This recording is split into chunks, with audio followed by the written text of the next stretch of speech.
C'est 24 illustrations de Simona Bassano di Tufilo, une illustratrice italienne. Et le texte, c'est des extraits de Ma vie à Kaboul de Jamila Moudjahed. Jamila Moudjahed qui raconte les tout premiers jours qui ont suivi en fait la prise de pouvoir des talibans.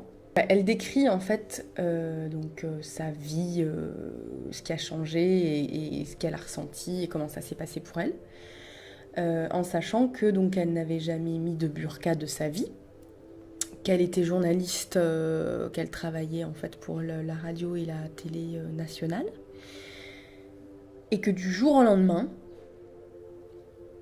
il a fallu rester chez soi, pour les femmes bien sûr. Il a fallu mettre ça pour sortir de chez soi.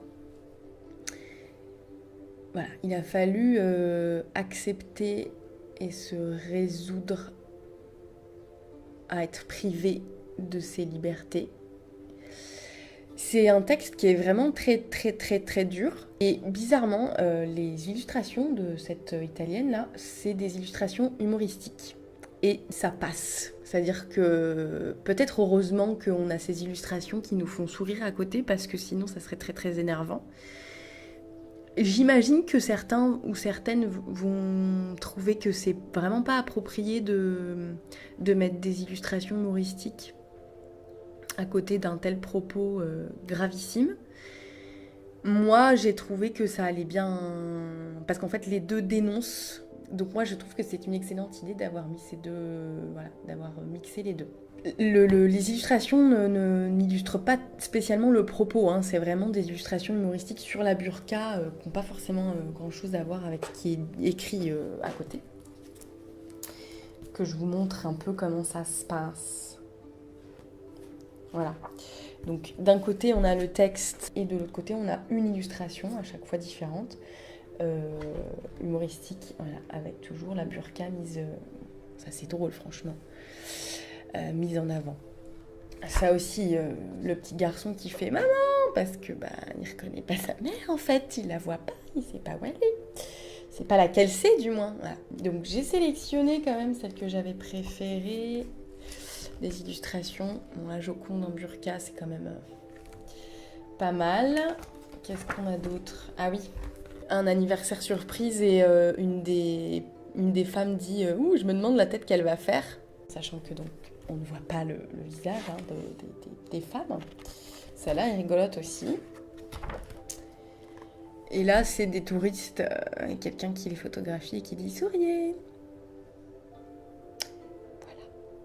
Donc le récit, très intéressant, puisque c'est un peu voilà, en direct les réactions de Jamila Moudjahed, qui a dû apprendre à porter la burqa. Elle n'en avait même pas, hein, donc les premières fois, elle demande à sa voisine de lui en prêter une. C'est tellement insupportable qu'elle renonce le premier coup à sortir avec ça. Bon, au final, elle a quand même envie d'aller à son travail, donc elle finit par sortir avec. Et elle se fait renverser par une voiture parce qu'elle ne voit pas la circulation. Donc elle atterrit à l'hôpital, tellement on voit rien. C'est pas possible de se déplacer dans la rue, dans une grande ville, avec ça sur la tronche. C'est pas possible. Donc vous restez chez vous, en gros, hein, les femmes, c'est tout.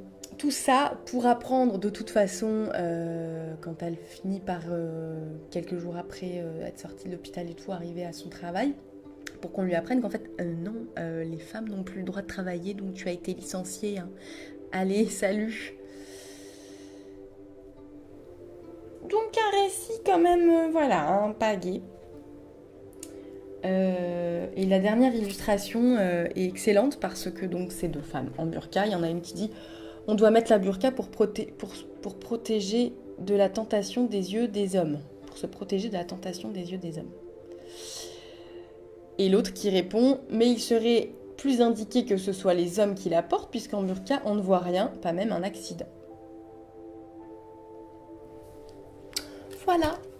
Donc pas Pas pour les enfants hein, du tout, enfin les grands du moins. Voilà, c'est pas un format spécialement non plus indiqué pour les adultes, donc je sais pas trop, c'est édité chez La Martinière. C'est 12 balles. Je sais pas trop quel est le public cible de l'éditeur, mais voilà, ça peut être lu par les grands enfants ou par les adultes ou par les ados. C'est intéressant d'aborder cette question-là avec ces publics-là et avec un support qui est original.